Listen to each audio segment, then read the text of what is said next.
유머입니다.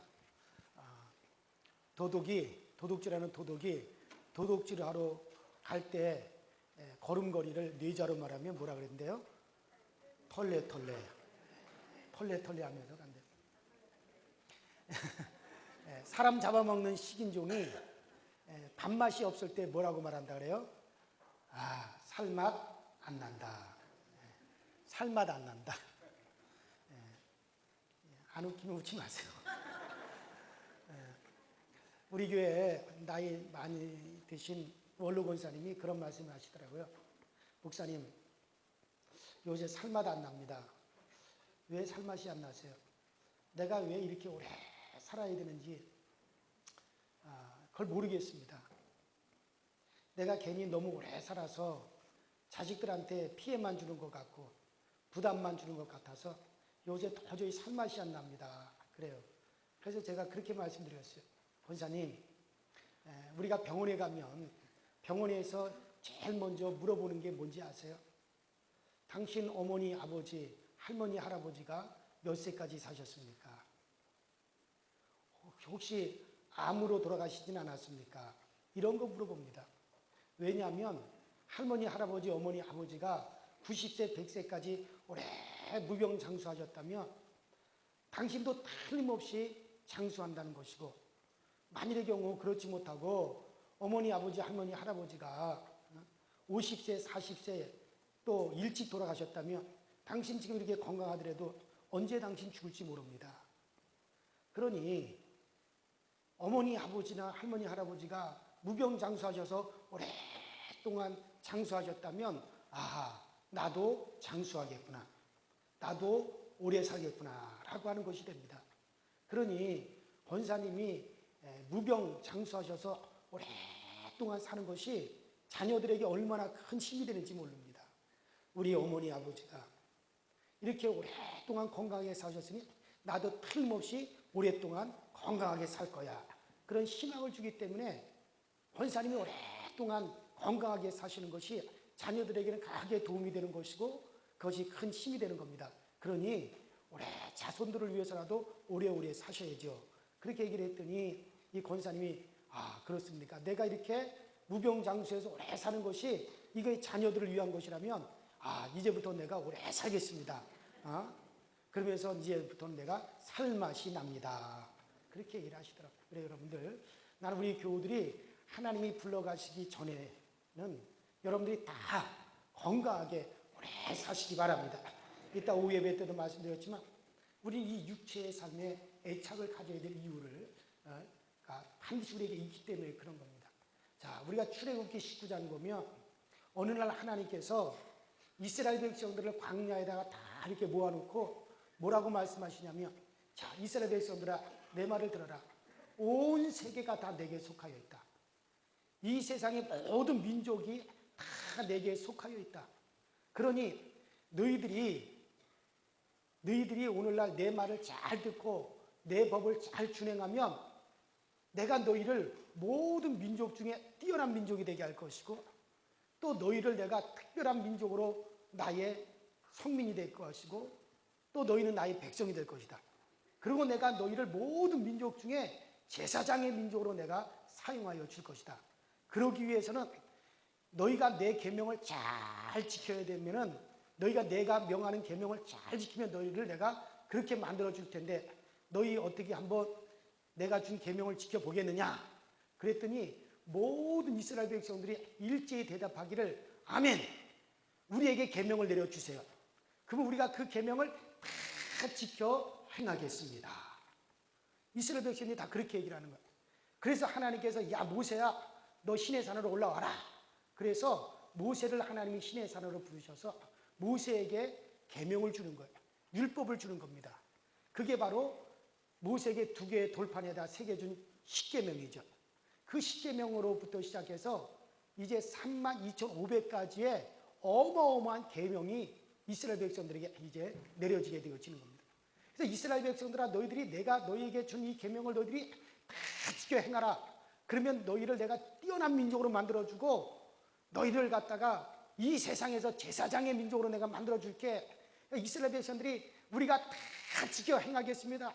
그러니 계명이나 빨리 내려주십시오. 그래서 하나님이 모세에게 이제 그 계명을 돌판에 새겨 주었단 말이에요. 근데 하나님께서는 이스라엘 백성들이 우리가 하나님이 명하는 계명을 온갖 계명 우리가 다 지켜 행하겠습니다라고 그렇게 얘기했지만 하나님은 아니다.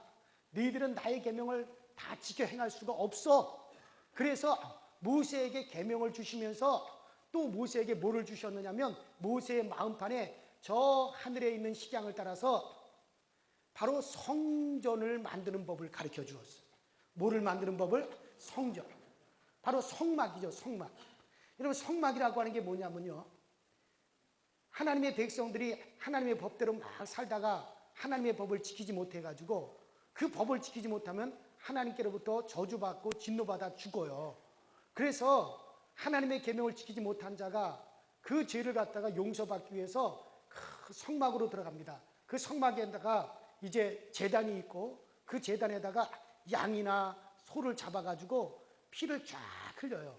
그러면서 뭐라 그러냐면 하나님, 내가 내 죄값으로 내가 죽어야 되는데 나를 대신해서 아무런 잘못 없는 이 양이나 소가 다른 생명이 대신 죽었습니다. 원래는 내 생명이 죽어야 되는데 내 죄값으로 내 생명이 죽어야 되는데 다른 생명이 나를 대신해서 죽었습니다. 그런데 이거를 받으시고 나를 용서해 주세요. 그러면 하나님께서 양이나 소의 피를 하나님께서 하나님의 제단에 뿌리면 그것을 보시고 그들의 죄를 하나님께서 속죄하여 주셨단 말이에요. 그게 바로 성막이에요. 그러니까 하나님께서 이스라엘 백성들이 하나님 우리에게 명하십시오. 우리가 하나님이 명하는 온갖 계명 우리가 다 지키겠습니다 라고 그렇게 얘기했지만 하나님은 아니야. 너희들은 내가 명하는 계명을 다 지킬 수가 없어. 그래서 하나님께서 만들어 주신 것이 뭐라고요? 성막을 만들어 주신. 한쪽에서는 하나님께서 계명을 주시고 그 계명을 못 지킬 경우를 대비해 가지고 하나님께서 또 모세의 마음판에다가 성막을 만드는 법을 딱 새겨 주어서 성막을 만들게 했단 말이에요. 근데 하나님께서 모세에게 그 두 개의 돌판에다가 계명을 딱 써주는 것은 40분밖에 걸리지 않았어요. 근데 그 계명을 못 지켜서 속죄받기 위해서 성막을 만드는 것에 대해서는 40일이 걸렸단 말이야. 모세에게 그걸 가르쳐주는 데는 40일이 걸렸다. 그래서 하나님께서는 모세에게 이제 돌판과 하나님의 계명이 새겨져 있는 돌판과 그 계명을 지키지 못할 때 이제 이스라엘 백성들이 용서받고 속죄받을 수 있는 성막을 짓는 법을 그 마음판에 다 가르쳐 주어서 새겨 주었단 말이에요. 그리고 나서 이제 이스라엘 백성들의 계명이 쫙 내려졌고 그리고 그 계명과 더불어서 한쪽에는 또 성막을 딱 만들었어요. 그래서 열심히 하나님의 계명대로 살지 못해서 범죄하여 하나님의 진노로 죽게 되잖아요. 그러면 얼른 어디로 뛰어가요? 성막으로 뛰어가서 양이나 소를 잡아가지고 피를 쫙 흘리고 하나님, 내가 내 죄 때문에 내가 죽어야 되고 내가 이와 같이 저주를 받아 죽어야 되는데 나를 대신해서 다른 생명이 대신 이렇게 죽습니다. 이 생명을 받으시고 나를 하나님 용서하여 주세요. 이 생명이 죽었다라고 하는 뜻이 바로 이 피입니다 하고 그 피를 제단에다 딱 뿌리면은 그 성막 제단에 딱 뿌리면 내 죄가 속죄받는 거란 말이에요. 그게 바로 성막이었다고. 그래서 하나님께서는 두 가지를 동시에 주셨어요. 그러고 나서 에레미야 31장 31절부터 34절에 보면 뭐라고 기록되어 있냐면 그날 이후에 내가 새 법을 내가 너희에게 줄 텐데 그 새로운 법은 너희들의 조상 광야에서 너희 조상 모세에게 새겨주었던 모세를 통해서 돌판에 새겨주었던 것 같지 아니하고 그 새 법을 내가 너희의 마음속에 심어줄 것이다. 너희의 심령 속에 너희 속에 내가 그 새 법을 심어줄 텐데 그 새 법의 내용이 무엇이냐? 내가 너희 죄를 용서하고 다시는 내가 너희 죄를 기억하지 아니하리라. 이런 내용으로 우리 속에다가 다 그 새로운 법을 새겨 주시겠다라고 그렇게 말씀하셨단 말이에요. 이 말이 무슨 말이냐면 모세에게는 하나님께서 돌판에다 새겨주시고 또 성막을 만드는 법을 하나님께서 모세에게 새겨주었지만 이제 그 모세에게 말씀하신 그 성막을 갖다가 이제 너희 마음속에 하나님께서 심어주시겠다. 그 성막이 어디 안에 들어오냐? 우리 안으로 들어오게 만들겠다. 그러니까 모세를 통해서 이스라엘 백성들에게 첫 번째 언약으로 주신 그 속죄받는 성막은 율법과 더불어서 그 성막 만드는 법을 가르쳐 주었지만은 이제는 그렇지 않다는 거예요. 새로운 법은 무엇이냐? 그 성막이 너희 안에 들어올 것이다. 어떻게 들어오느냐? 하나님께서 예수 그리스도를 독생자를 이 세상에 보내셔서 우리의 모든 죄값을 예수님께서 다 걸머지시고 우리가 지은 죄값을 다 지불하기 위해서 예수께서 몸짓고 피를 흘리사 그 피로써 우리의 죄값을 다 지불하시고 그리고 성령이 그 예수 그리스도의 피를 가지고 우리의 심령 안으로 들어오시겠다는 거예요. 그래서 우리가 하나님 앞에 죄를 짓고 범죄할 때마다 그 속죄가 이제는 성막에서 양이나 소를 잡아서 우리의 속죄가 이루어지는 것이 아니라 어디에서 우리의 속죄가 이루어진다? 우리의 심령 안에서 속죄가 이루어진다. 무엇으로? 우리 안에 뿌려져 있는 성령으로 말미암아 우리 안에 있는 예수 그리스도의 피로서 하나님 앞에 속죄가 되어서 우리 밖으로 그것이 나오겠다. 할렐루야. 이게 바로 그 약속이란 말이에요, 여러분들. 제가요 처음 예수를 믿고 학생 때 이제 이렇게 성경을 보는데 구약을 보니까는 율법의 말씀이 쫙 기록되어 있잖아요. 그 율법의 말씀을 쭉 제가 읽는데 너무너무 두려운 거예요. 왜냐하면 거기에 보니까는 뭐 하지 마라, 뭐 하지 마라, 뭐 하지 마라 쭉 나오잖아요. 그러니까 거짓말하지 마라, 간음하지 마라, 살인하지 마라, 미워하지 마라, 도적질하지 마라, 거짓 증거하지 마라 쭉 나오잖아요. 내 부모를 공경하라, 부모를 거역하지 마라 쭉 나오는데 나는 거짓말을 했죠. 나는 또 부모를 거역했죠. 나는 또 도적질했죠. 맨날 어머니 아버지 주머니 뒤에서 돈 훔쳐갔죠. 또 미워하는 자마다 살인하는 자라 그랬는데 나는 미워했죠. 내게 있어도 너무 많은 죄가 있는 거예요. 그래서 매일같이 새벽에 교회 나가서 뭘 했느냐면 이제 새벽기도 마치고 난 다음에 목사님도 들어가시고 집사님도 들어가시고 권사님도 들어가시면 나는 그 새벽에 교회 마룻바닥에 꿇어 엎드려가지고 하나님 내가 이런 죄를 지었습니다. 내 속에 죄가 많이 쌓였습니다. 내 속에 죄가 너무너무 많아가지고 죄가 막 솟아납니다. 하나님 이런 죄도 용서하시고 이런 죄도 용서하시고 이런 죄도 용서하시고 그러니까 그 율법에 비추어서 내 죄를 생각해 보니까 너무 죄가 많은 거야. 근데 너무 죄가 많아가지고 일일이 다 하나님 앞에 구하지 못하겠어요. 그래야 돼. 굵직굵직한 것만 하나님께 구하자. 굵직굵직한 것만 하나님 앞에 용서받으면 나머지 잔챙이들은 저절로 다 용서받지 않겠나. 그렇게 생각해가지고 굵직굵직한 죄만 하나님께 구하는데도 내가 그 죄를 용서받았다는 확신이 없더라고요. 그래서 얼마나 매일 새벽마다 그냥 교회 마룻바닥을 갖다 이 주먹으로 쾅 두들기면서 내가 매일같이 그렇게 회개하는 기도를 드리면서 하루하루 그렇게 살았어요. 그래서 그때 이 손이 다 박살이 나가지고 지금은 손이 이렇게 보면은 아주 이상해요, 제가. 그렇게 해야만이 속죄받는 줄 알고. 근데 아무리 그렇게 기도하더라도 내가 속죄받았다라고 하는 그런 확신이 없는 거예요. 그러다 어느 날 이렇게 성경 읽어보니까는 하나님께서 모세를 갖다 저 시내산으로 불러가지고 모세야 이 계명을 내가 줄 테니까 이 계명을 온 백성들이 다 지키게 해라. 그 계명을 주시고 난 다음에 하나님께서 또 뭘 주시냐면 모세의 마음판에다가 그 계명을 지키지 못할 때를 대비해서 이제 속죄받을 수 있는 제사함 받을 수 있는 길을 또 함께 열어주어가지고 성막을 만드는 법을 또 이렇게 가르쳐 주시더라고요. 그래서 제가 그걸 내면서 보면서 하나님께서는 인간들에게 계명을 주셨지만은 인간들이 그 계명을 지키지 못할 것을 벌써 아시고 그 계명을 지키지 못할 때 용서받을 수 있는 성막을 하나님께서 또 만들어 주셨구나. 그러면서 그렇구나. 하나님은 내가 이 계명을 다 지키지 못한다는 걸 하나님은 너무너무나 잘 아시는구나. 그런데 어느 날 또 성경 읽어보니까는 고린도전서 3장 16절에 보니까는 너희가 하나님의 성전인 것과 하나님의 성령이 너희 안에 거하시는 것을 너희가 알지 못하느냐. 세상에 내가 바로 하나님의 성전이라는 거야. 하나님의 성막. 우리가 하나님께 제사 드려서 속죄받고 용서받는 그 성막이 어디에 있느냐? 내 안에 있다는 거예요. 할렐루야. 내 안에 있다는 거예요.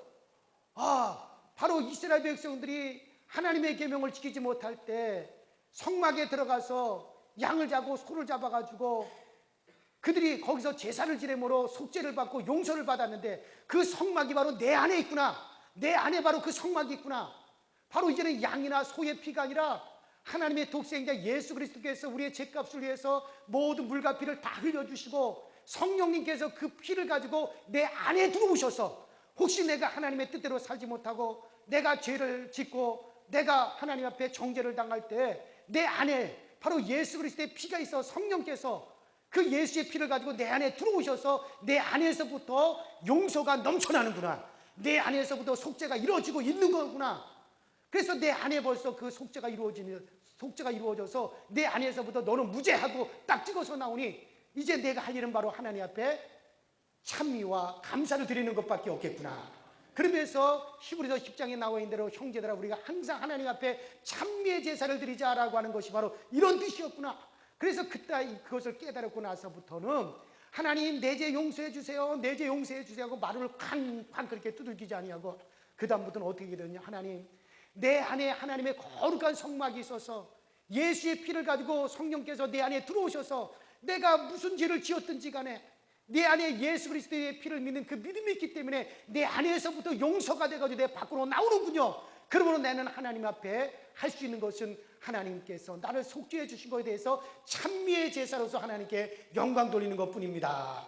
그리고 그때부터는 하나님 앞에 속죄함 나 속죄함 받았네 하고 찬양만 드렸어요. 할렐루야. 그러니까 내 안에서 기쁨이 넘쳐나더라는 얘기예요. 여러분 그래요. 바로 하나님께서 에레미야 31장 31절로 34절에 그날 이후에 내가 너희 안에 새 법을 기록하리라. 그 법은 모세에게 돌판에 새겨주었던 것 같지 아니하고 그 법은 내가 너희의 심령 속에 너희 속에 내가 그 법을 새길 텐데 그 법의 내용이 무엇이냐. 내가 너희의 죄를 용서하고 다시는 내가 기억하지 아니하리라라고 하는 그 법을 너희 안에 새겨주겠다. 할렐루야. 그래요. 그럼 언제 주님께서 우리 안에 그런 법을 우리 안에 새겨주셨느냐. 오늘 우리 본문 우리가 요한복음 8장을 읽었죠. 이곳에 보니까는 가늠하다가 현장에서 잡힌 여자가 끌려옵니다. 가늠하다 현장에서 잡히면은 모세의 율법에 의하면 이런 자는 돌로 쳐 죽이라 그랬어요. 이 여자는 이제 현장에서 잡혀가지고 이제 이 여자가 질질질 끌려오는 겁니다. 이제 이 여자는 죽을 수밖에 없어요. 그 율법대로 그 율법이 모세가 시내산에서 그 율법 받은 연수가 기원전 1491년도더라고요. 그러니까 지금으로부터 한 3600년 전인데 그때로부터 시작해서 이제 율법의 시대가 시작이 되었죠. 누구든지 그 율법에서 벗어날 수가 없었어요. 그래서 이 여자는 꼼짝없이 그 율법대로 이제 정죄를 당해서 돌에 맞아 죽어야 돼요. 근데 예수님 앞으로 끌고 왔어요. 근데 예수님은 그 여자를 살려주셔야 되잖아요. 왜냐하면 예수님은 죄인들을 구원하기 위해서 왔으니까. 그래서 사람들이 예수님을 시험하기 위해서 물어봅니다. 선생님이요, 현장에서 가늠하다가 잡힌 자는 돌로 쳐 죽이라고 모세의 율법에 기록되어 있는데 선생님은 어떻게 하시겠습니까?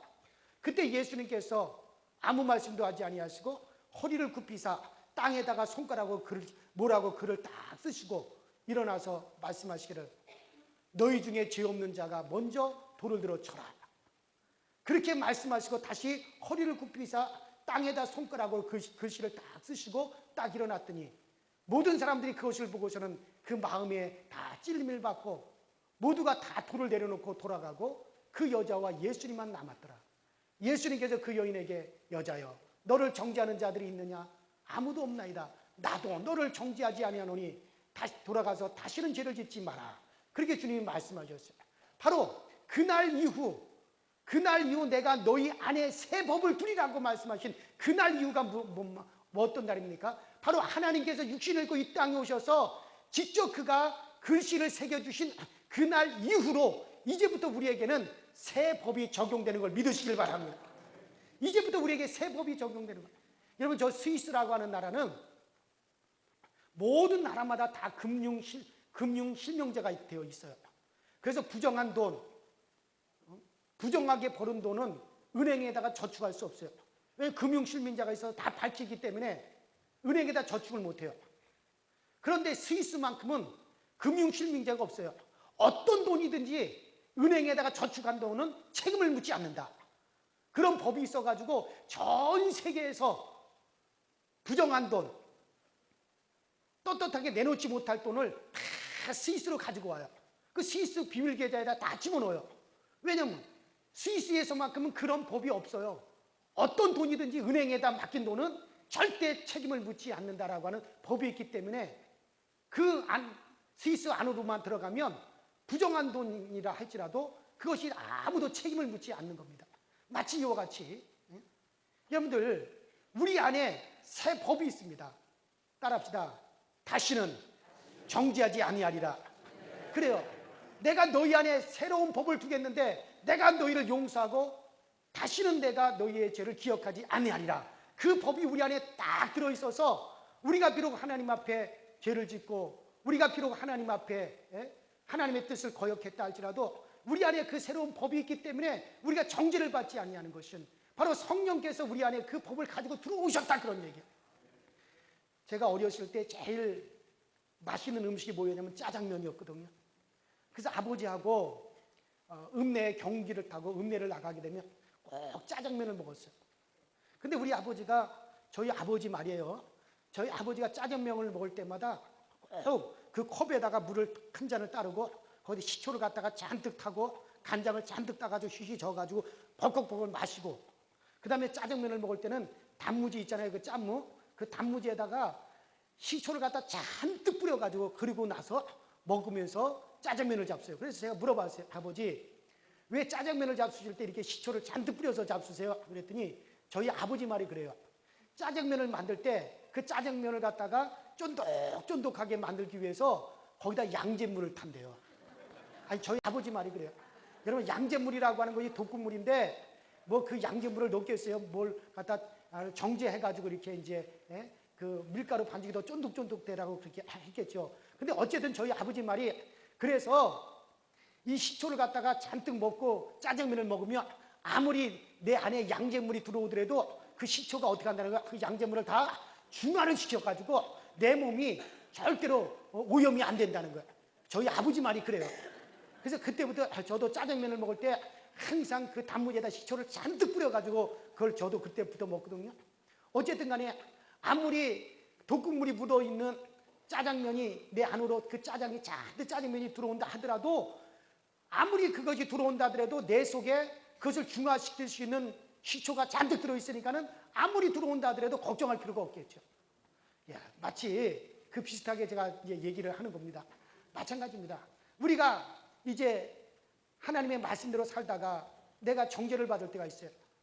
우리가 하나님의 뜻대로 살지 못하고 말씀대로 살지 못하고, 그래서 우리가 정죄를 받는다 할지라도 내 안에는요, 내 안에는 성령께서 예수 그리스도의 피를 가지고 성령이 내 안에 들어오셨기 때문에, 성막이 내 안에 딱 들어와 있기 때문에, 그렇기 때문에 우리가 어떤 죄를 짓는다 할지라도 여러분, 우리 안에서부터 이미 다 어떻게 되느냐, 이것이 다 속죄가 되고 용서가 되고 밖으로 나올 때는 무죄하고 도장을 꽝 찍어서 나온다, 그런 얘기예요. 그렇기 때문에 여러분들, 우리가 항상 해야 될 것은 뭘만 해야 되느냐, 우리가 하나님 앞에 속죄함 받은 것에 대한 찬미의 제사만 하나님께 올려드리면 그것을 통해서 하나님께서 영광을 받으시겠다. 할렐루야. 이게 바로 오늘 말씀이란 말이에요. 그래서 그날 이후에 내가 너희에게 새 법을 내가 새겨줄 텐데, 모세를 통해 가지고 돌판에 새겨주고 성막을 만들어 가지고 속죄받게 하는 그런 것이 아니라 너희 심령 속에 내가 그 새 법을 딱 집어넣어 주겠다. 그 새 법의 내용이 무엇이냐? 내가 너희 죄를 용서하고 다시는 내가 기억하지 아니하리라. 바로 그 속죄받는 그 성막이 아예 우리 안에 있어가지고, 과거 모세 때는 양을 잡고 소를 잡아서 그 피를 흘려가지고 우리가 속죄를 받았지만, 이제 예수 그리스도께서 십자가에서 몸주고 피를 흘려 주셔서 우리의 죄값을 지불하여 주셨으니, 그 피로서 죄값을 지불해 주셨으니, 이제 성령께서 예수 그리스도의 그 거룩한 보혈의 공로, 그 피를 가지고 우리 안으로 들어오셔서 우리가 하나님 앞에 잘못 살고 정죄를 당한다 할지라도 우리 안에서부터 다 그 죄가 다 중화가 되어지고 그 죄가 무효가 되어져 가지고, 그리고 밖으로 나올 때는 무죄가 되어 나오기 때문에 항상 우리가 하나님 앞에 속죄받은 것에 대한 찬미의 제사만 드리면 된다. 할렐루야. 그러니 얼마나 감사합니까? 이렇게 우리에게 속죄의 은총을 베풀어 주셨으니, 오늘도 우리가 이 성찬을 통해서 예수 그리스도의 피가 우리 안에 있는 걸 믿으시기 바랍니다. 우리 안에 예수의 피를, 이것을 가리켜 따라합시다. 성령의 생명의 법. 그래, 성령께서 예수 그리스도의 그 피의 공로를 가지고 내 안에 들어오셔서 우리 안에서부터 이미 속죄가 되어 나옵니다. 그러니까 주님 앞에 주여 나 용서해 주세요 용서해주고 바닥바닥 소리 들려야 될 게 아니라 따라합시다. 속죄함 받은 것을 감사드립니다. 그래요. 바로 예수 그리스도의 십자가의 도를 믿는 믿음 있는 사람들은 이제 우리가 그 속죄함 받은 것에 대해서 항상 하나님 앞에 참매 제사만 드리면 되어지는 거예요. 그러나 예수 그리스도의 그 십자가의 도를 믿지 아니하는 사람들은 이 안에 성막이 없어요. 우리 안에 속죄받을 수 있는 생명의 법이 우리 안에 새겨져 있지 않기 때문에 그들은 정죄를 받을 수밖에 없지만 여러분과 나는 항상 우리에게는 이 속죄의 은혜가 있음을 믿고 오늘 이 성찬을 통해서 오히려 우리가 하나님께 영광을 올려드릴 수 있게 되기를 주의 이름으로 축원합니다.